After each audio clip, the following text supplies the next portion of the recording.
वाली हूँ। तो देखते हैं इसमें कौन कौन सा टॉपिक हम आज कवर करेंगे। तो उससे पहले स्टार्ट करने से पहला कुछ रिकैप कर लेते हैं कि जैसे कि कोई भी जैसे एम्पायर था, पहले जब आजादी नहीं हुई थी किसी भी स्टेट की, जब नेशन नहीं बना था, उससे पहले क्या थे, बड़े बड़े एम्पायर थे। उसमें क्या था बच्चों, उसमें ऑटोक्रेसी था यानी मोनार्की सिस्टम था। जो मोनार्क होता था वही अपने रूल रेगुलेशंस क्रिएट करता था और लोगों के लिए बनाता था। कुछ लोगों के पास विशेषाधिकार थे, बर्थ से प्रिविलेज था।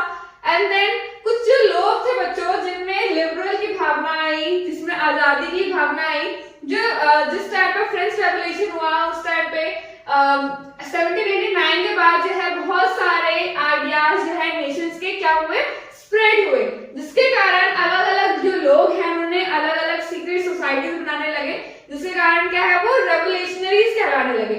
तो देखेंगे कि जैसे रेवोल्यूशनरीज हैं वो कैसे किसी भी स्टेट के लिए आवश्यक होते हैं, किसी भी बदलाव के लिए आवश्यक होते हैं, और जो लोग हैं वो क्या क्या क्रिएट करते हैं, क्या क्या वो आइडियाज बनाते हैं। अब किसी भी देश के लिए जो उस टाइम पे जो लोग थे, जो नागरिक थे, जो सिटीजन्स थे, उन लोगों में कैसे जो है नेशनलिज्म की भावना आई, उनमें जागरूकता आई, और जिसके कारण वो लोग क्या हुए, रेवोल्यूशन करने के लिए तत्पर हुए। अंदर उन्होंने एक नेशन का क्रिएशन किया। ठीक है, देखते हैं हम कैसे उन्होंने ये सब चीजें मैनेज की। तो स्टार्ट करते हैं अपना चैप्टर। फर्स्ट है, पहले हम देखेंगे यूरोप जो है कैसे उनमें नेशनलिज्म आया, कैसे उसमें नेशन आया। ओके, तो आपका फर्स्ट टॉपिक ही आपका यही है।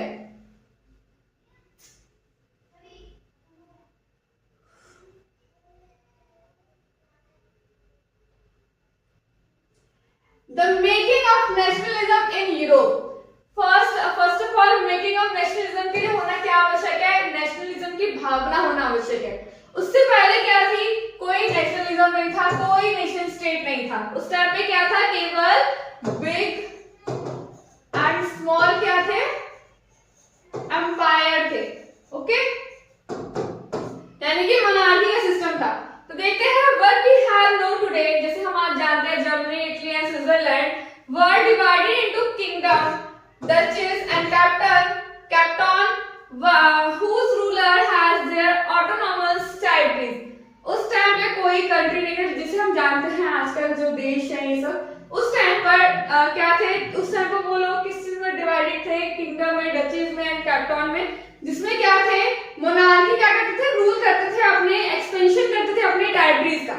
क्लियर? देन है कुछ एग्जांपल दे रखा है हाब्सबर्ग एम्पायर का। देखते हैं क्या बता रखा है। Ruled over Austria Hungary for example was a patchwork of many different region and people. क्या बोला गया है, जैसे ऑस्ट्रिया और हंगरी जैसे देशेस हैं, उस टाइम पे क्या थे, बहुत छोटे छोटे बड़े बड़े उसमें पैचवर्क यानी कि अलग अलग डिफरेंट टाइप के वो लोग रीजन्स में क्या थे, डिफरेंट रीजन पीपल में बटे हुए थे। एम्पायर था एक तरह का। It includes the alpine region. Alpine region की बात की गई है, the Tyrol, Austria and the Sutherland as well as Bohemia, where the Austro-Hungary was predominantly German speaking. इससे बताया गया है उस टाइम पे एम्पायर था। एम्पायर क्या है, रीजन में बटे हुए थे, थोड़े थोड़े जो देश है, सॉरी एम्पायर है, अलग अलग रीजन से।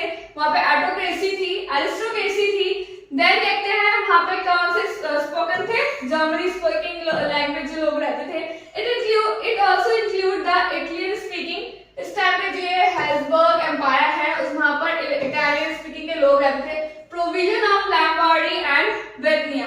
Then in Galicia the aristocracy spoke Polish, यानी कि पॉलिश लैंग्वेज जो है उस टाइम पे पोलैंड में पॉलिश लैंग्वेज बोली जाती है। उस टाइम पे ये लैंग्वेज बोलने वाले लोग इसमें एम्पायर में रहा करते थे। फिर बताया गया है कि जो एरिस्टोक्रेसी है, न्यू मिडिल क्लास है, वो क्या है, कैसे डिफरेंट है, ये लोग है कैसे, वर्ड का क्या मतलब है। तो एरिस्टोक्रेसी हम देखेंगे पहले कि एरिस्टोक्रेसी क्या होता है। Okay, these are rich landed aristocracy. Aristocracy बच्चों जिनके पास प्रिविलेज था, जिनके पास बर्थ से प्रिविलेज यानी कि कुछ विशेषाधिकार थे, ये बड़े बड़े मतलब अमीर लोग हुआ करते थे, जो रिच लैंडेड एरिस्टोक्रेसी कहलाते हैं। This is socially and politically a dominant class in the continent, यानी कि socially और politically जो है बहुत ज्यादा dominant class हुआ करती थी। इसे हम क्या बोलते हैं, एरिस्टोक्रेसी बोलते हैं। This is called aristocracy class. Okay? बताया है aristocracy class में united by a common way of life that cut across regional division. Okay? They owned estates in the countryside and also town houses. ठीक है? यानी कि उनके पास क्या थे, स्टेट में बटे हुए थे, country side and also town houses, यानी कि बड़े बड़े शहरों में ये लोग रहा करते थे. रिच पीपल हम इन्हें बोल सकते हैं. They spoke French for purpose of diplomacy and higher society. Higher society में ये लोग किस चीज का यूज करते थे, फ्रेंच लैंग्वेज का यूज करते थे. Their families were often connected by ties of marriage. और ये जो लोग हैं आपस में ही संबंध बनाया करते थे. ओके, यानी कि शादी सब, यानी कि कोई भी रिलेटिव्स, ये आपस में ही इन सब चीजों को कनेक्टेड करते थे, अपने आप को कनेक्ट करते थे. These powerful aristocracy was however numerically are small groups. यानी कि जो रिच aristocracy लोग थे उनके नंबर में देखे तो वो थोड़े से थे, स्मॉल ग्रुप में थे.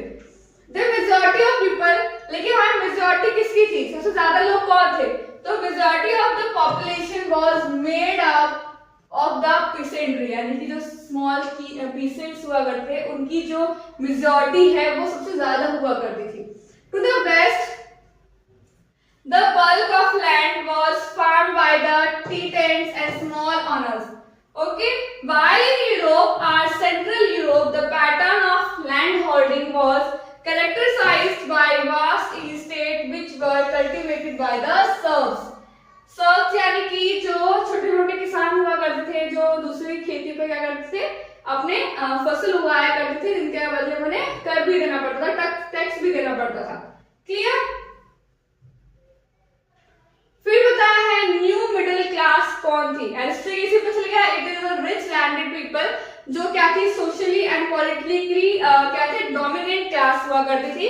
ये आपस में ही संबंध बनाती थी. इनकी जो संख्या थी वो थोड़ी सी थी. ज्यादा संख्या में कौन हुआ करते थे, पीसेंट्री लोग हुआ करते थे, किसान लोग हुआ करते थे. क्लियर? फिर बताया है new middle class. New middle class का उत्पन्न कब हुआ, ये लोग कौन थे, कहाँ रहते थे, ये हम देखेंगे. न्यू मिडिल क्लास की जो स्थापना है, उत्पत्ति हम मान सकते हैं इंडस्ट्रियल रेवोल्यूशन. जब क्या हुआ, इंडस्ट्रियल रेवोल्यूशन उत्पन्न हुई, जब आई, तब जब लोग हैं क्या गांव से शहर आने लगे रहने के लिए, तो वो जो सब लोग हैं वो क्या कहलाए, न्यू मिडिल क्लास कहलाए, यानी मिडिल क्लास कहलाए. The growth of town and emergence of commercial classes, जो कमर्शियल क्लासेस हुई, whose existence was based on production of for market, यानी मार्केट के प्रोडक्शन के लिए ये लोग गांव से शहर की ओर आने लगे, जिसे हम क्या कहते हैं, मिडिल क्लास. आउटकम क्या निकला इसका हमारा, emergence of the working class, यानी वर्किंग क्लास की जो पॉपुलेशन है वो बढ़ी. And middle class is made up of industrialist, businessman and professional. ये लोग कौन थे, मिडिल क्लास, इंडस्ट्रियलिस्ट थे, बिजनेसमैन थे, प्रोफेशनल्स थे. It was among the educated, ये जो लोग थे वो कैसे थे, एजुकेटेड थे, पढ़े लिखे थे. लिबरल मिडिल क्लास, खुली सोच विचार के थे. That idea of national unity, उनका क्या आइडिया था, एक नेशन बनाना, नेशन यानी एकता लाना. Following the abolition of the aristocracy, अब वो किस चीज को हटाना चाहते थे, एरिस्टोक्रेसी को हटाना चाहते थे. Privileges gain popularity. क्लियर? इनका क्या था, खुले माइंड के थे, यानी कि लिबरल थे. एंड इनका क्या मानना था, वो क्या हटाना चाहते थे, एबॉलिशन क्या करना चाहते थे, एरिस्टोक्रेसी आइडियाज, प्रिविलेज, जो भी अधिकार थे वो सब हटाना चाहते थे. What did liberal nationalism stand for. Liberal and nationalism क्या है वो हम देखेंगे. लिबरल जैसे बताया है, दो शब्द से आया है, लिबरल एंड नेशनलिज्म. पहले देखते हैं लिबरल क्या है. लिबरल क्या है बच्चों, it means free. Liberal means free in Latin word. This is means for the middle classes, liberalism stood for freedom. जो मिडिल क्लास में अगर देखिए लिबरल का क्या मतलब है, it's mean freedom. The individual and equality of all before the law. इनका क्या मानना है, सबके पास क्या हो, इक्वालिटी हो, इंडिविजुअली क्या हो, इक्वालिटी हो, और सभी जो लोग हैं किसके सामने समान हो, समानता किनके समान हो, बिफोर द लॉ, यानी कानून के नजर में सभी लोग, चाहे अमीर गरीब चाहे कोई भी हो, वो क्या हो, बिल्कुल क्या हो, इक्वल हो, इक्वालिटी हो. नेशनलिज्म देखे, idea of national in early 19th century में आया Europe, were closely allied to ideology of liberalism. Okay, जो लिबरलिज्म हम देखते हैं politically and economically. Okay, political में कैसे लिबरल काम आता है, इकोनॉमिक में कैसे लिबरल चाहिए था मिडिल क्लास लोगों को। ओके, पॉलिटिकली देखें, liberalism in political sphere, it emphasise the concept of government by consent. इनका क्या मानना है, जो सरकार बनेगी वो किसके कंसेंट से बनेगी, लोगों के मंजूरी से बनेगी।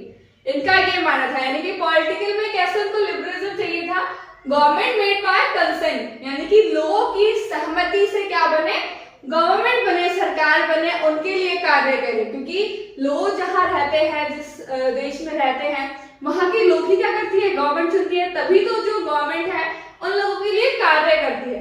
इनका ये मानना था, इनको ये चीज चाहिए था।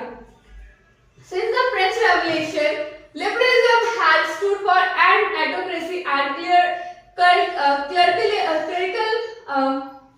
clerical privilege, यानी कि जो privilege इनको पहले से मिल रहा है उनको हटाना, and autocracy का एंड करना। इनका क्या आइडियोलॉजी था, जो ऑटोक्रेसी है वो, और क्लरिकल जो प्रिविलेजेस है उनको समाप्त करना एकमात्र इनका आइडियोलॉजी था, सोच था। Constitution and representative government through parliament, और जो पार्लियामेंट है, जो संसद है, उसमें कौन लोग हो, जो लोग जो है वो कौन हो, रिप्रेजेंटेटिव हो लोगों का। ओके, इकोनॉमिक स्फीयर में देखें क्या है लिबरलिज्म, इनका क्या मानना था, the emerging middle class demanding for freedom of market, यानी कि जो मार्केट है उसमें उनको फ्रीडम मिले, and the abolition of the state impose restriction, जो स्टेट है, जो भी एम्पायर है, एक देश से दूसरे देश में जो सामान वो लोग ले जाते हैं, उस पर जो भी रिस्ट्रिक्शन है उन सबको हटाना, on the movement of good and capital, जो सामान को जो है एक स्थान से दूसरे स्थान ले जाते हैं, वहां पे बहुत सारे टैक्सेस को उनको पे करना होता है, जिसके कारण वो क्या चाहते हैं इन इकोनॉमिक में, कि जो वो मार्केटिंग करते हैं ना, एक देश से दूसरे देश का गुड एंड कैपिटल को जो ले जाते हैं, ले आते हैं, तो उसमें क्या हो, कोई भी रिस्ट्रिक्शन ना हो, उसको हटा दिया जाए। वाई, ऐसा क्यों चाहते हैं वो लोग? Question, challenges in the economic setup at that time, उस टाइम पे क्या होता है, बहुत ज्यादा इकोनॉमिकली चेंज जो चैलेंजेस को फेस करना पड़ता है। Difference in unit of weight and measurement of goods, जो सामान, जो भी कपड़ा वो लोग ले जाते हैं, एक एले करके ये कपड़ा का नाम बच्चों, एक एग्जांपल दे रखा है आपके उसमें बुक में, कि ये जो कपड़ा है ना बच्चों, जो ये लोग नाप के ले जाते हैं, मेजरमेंट करके ले जाते हैं, वो किसी और में जाते हैं तो वहां पे यूनिट कुछ और होता है। उसके बाद क्या होता है, इसमें कंफ्यूजन होता है, जिसके कारण जो है इन लोगों को बहुत ज्यादा डिफरेंसेस जो है, जो चैलेंजेस को फेस करना पड़ता है। वहां के रेट कुछ अलग होते हैं, जिस कारण टैक्सेस बढ़ जाते हैं। इसलिए क्या बोला है, differences in unit and weight and measurement और जो वेट में जो यूनिट होता है, हर उस अलग अलग अगर उसमें देखें तो अलग अलग होता है, जिसके कारण क्या होता है, उन्हें बहुत ज्यादा चैलेंजेस का सामना करना पड़ता है। इसीलिए उन्होंने क्या मांगा है, freedom in the market, market में उनको क्या हो, फ्रीडम मिले। Such conditions were viewed as obstacles to economic changes, exchanges growth by the new commercial classes. Okay? फिर है creation of a unified economic territory was demanded, और तो क्या मानना है, अगर छोटे छोटे वो है ना देश है, छोटे छोटे एम्पायर, तो इन सबको पूरा एक बनाओ, ताकि जो है एक स्थान से दूसरे स्थान पे ले जाने के लिए कोई भी कर और टैक्स का जो भी है वो ना देना पड़े, कोई भी चैलेंजेस ना आए।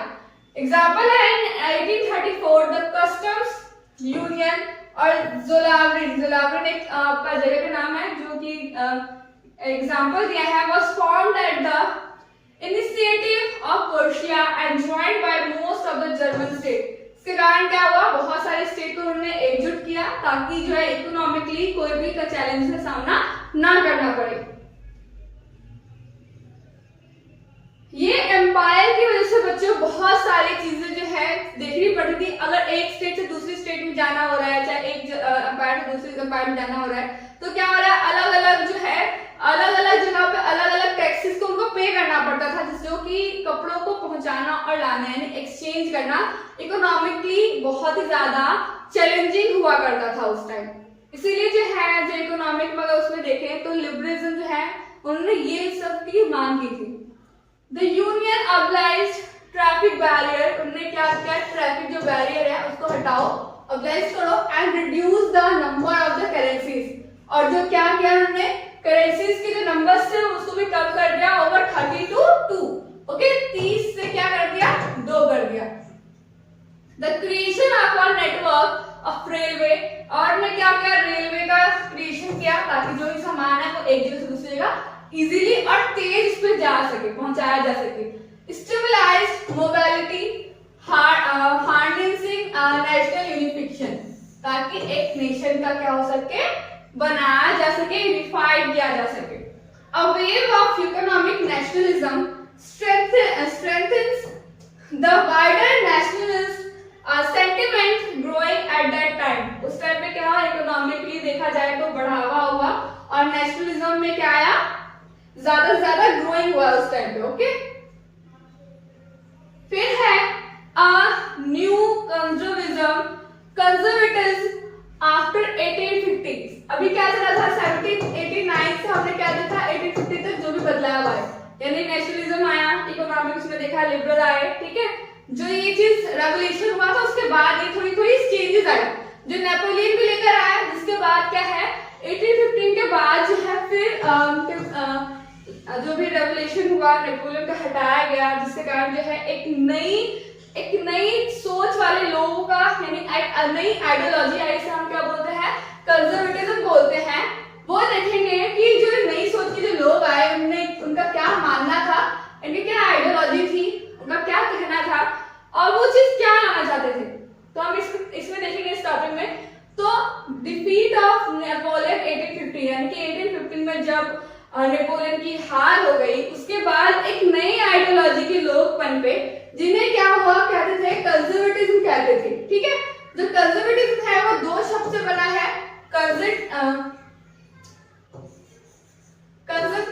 And ism, okay. Ism means ideology.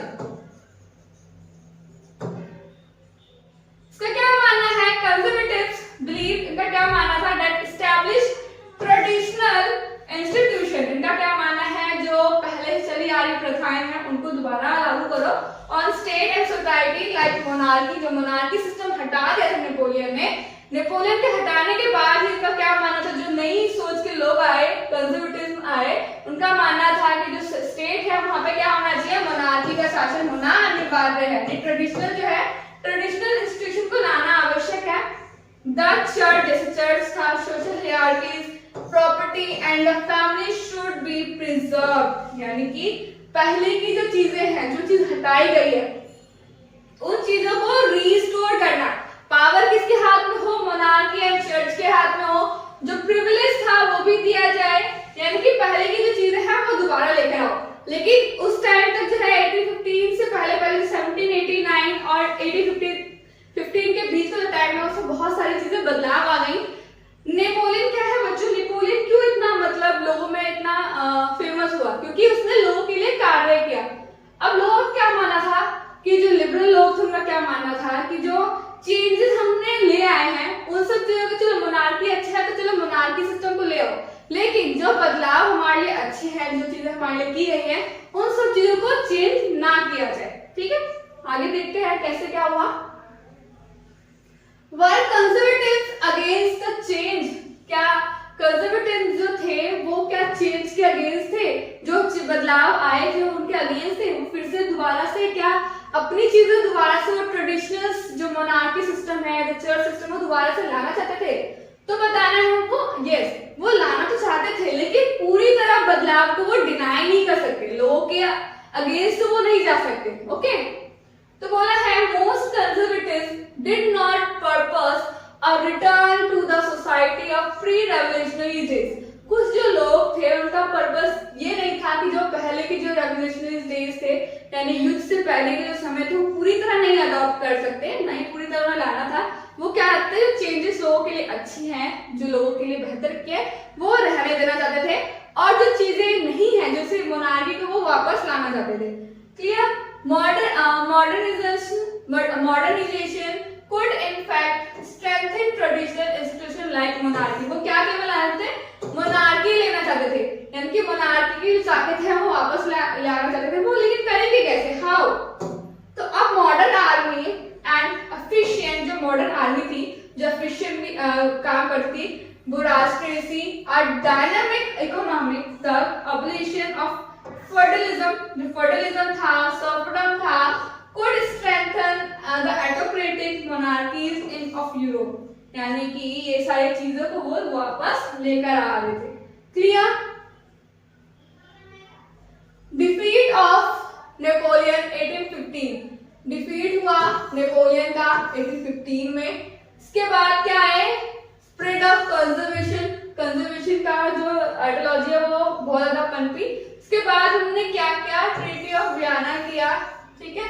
तो नेपोलियन के अगेंस्ट जिन जिन कंट्रीज ने, जिन जिन एम्पायर ने मिलकर उसका सामना किया था, नेपोलियन को हराया था, वो किस वजह से हुआ था, एक उसके बाद एक ट्रीटी बनी थी, संधि बनी थी। अब ये संधि क्या थी, किस देश में थी वो देखते हैं। Representatives of European power, European power के representative Britain, Russia, Prussia and Austria who had collectively defeated Napoleon, जिन्होंने क्या किया, नेपोलियन को हराया। एंड उन्होंने क्या बनाया, मीट एंड वियना, यानी कि वियना ऑस्ट्रिया में एक जगह है जहां पर उन्होंने मीटअप किया to draw up a settlement of for Europe, Europe के सेटलमेंट के लिए उन्होंने मीटिंग बिठाई, ठीक है। एक जगह है वियना ऑस्ट्रिया में, और ऑस्ट्रिया में वो चीज हुई तो क्या है, अगर तुम मेरे देश में आ रहा तो मैं क्या करूंगी, मैं ही होस्ट करूंगी, उनका ये कहना था। तो ऑस्ट्रिया में हुआ तो उसके कारण क्या हुआ, द कांग्रेस, यानी मीटिंग बच्चों, कांग्रेस की, कांग्रेस जो हमारा कांग्रेस है वो नहीं, the Congress was hosted by the Austrian chancellor, वहां के जो चांसलर थे द मैट्रिनिक, ये बहुत ज्यादा पावरफुल थे, जो है इसके बारे में जो है आगे बात होती रहेगी, तो इसका नाम मत भूलना, इनका नाम है द मैट्रिनिक। The main intention, इनका मेन इंटेंशन क्या था, was to restore, इसकी संधि बनाने का मेन कारण क्या था, to restore the monarchy that had been overthrown by Napoleon, जो नेपोलियन के द्वारा हटा दी गई है उसको वापस लाना, and create a new conservative order in Europe, और यूरोप में किसको क्रिएट करना, कंजर्वेटिव आइडियोलॉजी को स्प्रेड करना, फैलाना, और मोनार्की सिस्टम को रिस्टोर करना। क्लियर। ये क्वेश्चन आता है बच्चों 3 नंबर या 5 नंबर में, आप ये क्वेश्चन अवश्य आ सकते हैं। इसके बाद देखेंगे हम कि change introduce under the treaty of Vienna, यानी कि ट्रीटी ऑफ वियना जो हुई थी, जो संधि हुई थी, उसके बाद क्या क्या चेंजेस आए उसको देखते हैं। द बर्बन डायनेस्टी, जो फ्रेंच रेवोल्यूशन के ड्यूरिंग जो है डिपोज हुई थी बर्बन डायनेस्टी, उसको क्या करना है, रिस्टोर करना है, पावर लाना है उसका। France lost the territories it had accessed under Napoleon, Napoleon ने जिस जिस जगह को अपने कब्जे में लिया था, फ्रेंच के अंदर लिया था, उन टेरिटरीज को हटा देना है फ्रेंच से, ताकि क्या हो बच्चों, ताकि जो फ्रेंच है, जो फ्रांस है, वो फ्रांस अपनी जिस फ्रांस के जो रेवोल्यूशन से पहले फ्रांस की जितनी टेरिटरी थी वो उसको दे दी गई और अलग अलग एम्पायर को बना दिया गया। Okay, a series of state जो है was set up on the boundaries of France to prevent French expansion in future, ताकि जो फ्रेंच है वो फ्यूचर में एक्सपेंशन करे, उसके लिए क्या बनाया उन्होंने, एक बाउंड्री बना दी गई थी चारों ओर। Then thus the kingdom of Netherlands, which include Belgium, was set up in north and Genoa was added the Piedmont in the south, यानी कि जो जगह जैसी थी वो उन्होंने क्या किया, एक्सपेंशन के थ्रू जो है आगे वो बढ़ाते गए अपने एम्पायर को। Prussia was given important new territory, जो प्रूशिया है उन्होंने important new territories को ऐड किया, its western countries, and while Austria was given control of northern Italy। इसमें एक्सपेंशन की बात की गई है बच्चों, कैसे कैसे जो एम्पायर ने एक्सपेंशन किया ट्रीटी ऑफ वियना के थ्रू। फिर क्या बताया है, कंजर्वेटिव एंड न्यू सोसाइटी, जो कंजर्वेटिव है उसमें और नई सोसाइटी में क्या डिफरेंसेस थी और क्या चीजें से कंजर्वेटिव आई, उसमें जो न्यू सोसाइटी थी वो पूरी तरह चेंजेस नहीं लाना थी, वो पूरी तरह अच्छे से, मतलब जो कंजर्वेटिव है मोनार्की सिस्टम तो लेकर आई, चलो कोई नहीं, लेकिन इसके साथ साथ वो पहले की जो चीजें हैं वो दोबारा से वो लागू उस पर नहीं करना चाहते थे, क्योंकि लोगों के बीच क्या था, अब क्या आ गई थी, एक जागरूकता आ गई थी, उनके अंदर आ गया था, इतनी समझ हो गई थी कि नहीं ये चीज हमारे लिए गलत है, तो हम इसके लिए आवाज उठा सकते हैं। क्योंकि जो गवर्नमेंट है बाय कंसेंट तो नहीं है, लोगों के द्वारा जो चुनी तो नहीं गई है, इसलिए। तो first conservatism set up in 1815 were autocratic. कैसी थी वो? ऑटोक्रेटिक थी, मोनार्की पे बेस्ड थी। They did not tolerate criticism, यानी कि क्रिटिसिज्म को टॉलरेट नहीं कर पाए थे, dissents and sought to probe activities that questioned the legitimacy of autocratic government। यानी ऑटोक्रेटिक गवर्नमेंट जो भी चेंजेस ला रही थी, जो भी एक्टिविटी वो कर रही थी, अब जो है नई सोसाइटी जो बनती थी वो जो है वो उसको क्रिटिसाइज कर रही थी एंड उसको क्या कर रही थी, क्वेश्चन कर रही थी ये चीज हमारे लिए कैसे सही है कैसे नहीं है। आप हमें बताइए कि ये जो गवर्नमेंट है वो कंसेंट बाय पीपल नहीं थी, इस वजह से most of them imposed censorship लगाई गई from the control what was said in newspaper. यानी कि न्यूज़पेपर बुक में क्या लिखी जाएगी, क्या छापी जाएगी, क्या प्ले में बताया जाए, सॉन्ग्स में बताया जाए, reflected the idea of liberty and freedom associated with the French Revolution। और इसके थ्रू जो है क्या हो रहा था, बिफोर द सेंसरशिप पहले के जो लोग थे newspaper book play song in सब चीजों के थ्रू क्या है वो idea of liberty and freedom को एसोसिएट कर रहे थे। ओके, जो फ्रेंच रेवोल्यूशन के बाद जो आइडियाज पनपी थी उन सबको वो क्या कर रहे थे अपने पेपर्स में, अपनी बुक्स में, अपने सॉन्ग्स में वो रिफ्लेक्ट कर रहे थे, जिससे कारण जब कंजर्वेटिव्स आई तो वो लोग क्या करने लगे, सेंसरशिप लगाने लगे, जिसका वो नई सोसाइटी क्या कर रही थी, इसका इम्पोज कर रही थी। नेक्स्ट देन है आपका रेवोल्यूशनरीज। जो रेवोल्यूशनरीज हैं, जो आंदोलन करता थे, वो लोग कौन थे, वो लोग क्या चाहते थे, उनकी आइडियोलॉजी क्या थी, मेन हम इसमें ये पढ़ेंगे। तो कंजर्वेटिव आफ्टर 1815 में जब वो आए ड्रॉप, इसके बाद जो है बहुत सारे जो लिबरलिज्म के जो सोच रखने वाले जो लोग थे, जो रेवोल्यूशनरीज थे, वो क्या हो गए, drop many liberal nationalist underground हो गए। लेकिन अंडरग्राउंड होने के बाद भी उन्होंने क्या किया, सीक्रेट सोसाइटी बनाई, जिसके कारण क्या है वो अपना कार्य करते रह गए। ओके, उन्होंने बंद नहीं किया वो काम। Secret societies sprang up in many European states to train revolutionaries and spread। अपने आइडिया को स्प्रेड करते गए, जिसे हम क्या बोलते हैं, रेवोल्यूशनरी बोलते हैं। ठीक है, आंदोलनकर्ता भी बोल सकते हैं हमसे। The commitment to oppose monarchies, इनका क्या मानना है, मोनार्की का अपोज करना था इनका पहला कार्य। And forms that had been established after the Vienna Congress and to fight for the liberty and freedom। उनका क्या मानना था, जो वियना कांग्रेस है उनमें जो कंजर्वेटिव्स आई उनको हटाओ और किसके लिए फाइट करो, लिबर्टी के लिए फाइट करो और फ्रीडम के लिए फाइट करो। इनका मेन काम यही था। Most of these revolutionaries also saw the creation of nation। इनका क्या मानना था कि एक नेशन, एक स्टेट का क्या हो, नेशन और स्टेट बनाया जाए as a necessary part of struggle of the freedom. Freedom पाने के लिए हमें क्या करना होगा बच्चों, पहले हमें क्या बनाना होगा, एक नेशन और स्टेट की स्थापना करनी होगी, इनका ये मानना था।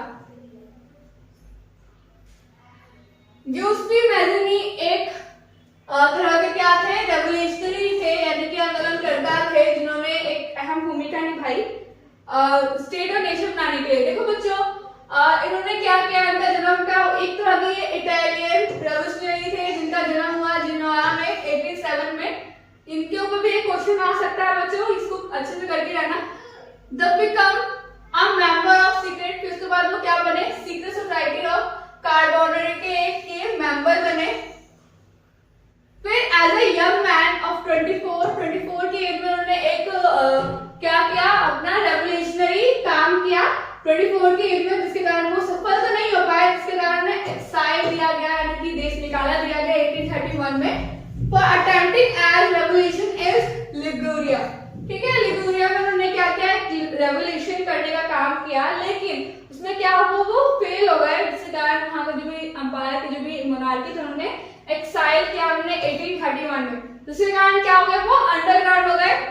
उन्होंने काम नहीं छोड़ा, उन्होंने रेवोल्यूशन करते रह गए। उन्होंने धीरे धीरे क्या किया, उन्होंने बाद में अंडरग्राउंड होने के बाद भी 2 सोसाइटी बनाई, सीक्रेट सोसाइटी, जिसका नाम था Young Italy in Marseilles and Young Europe in Berlin. Okay,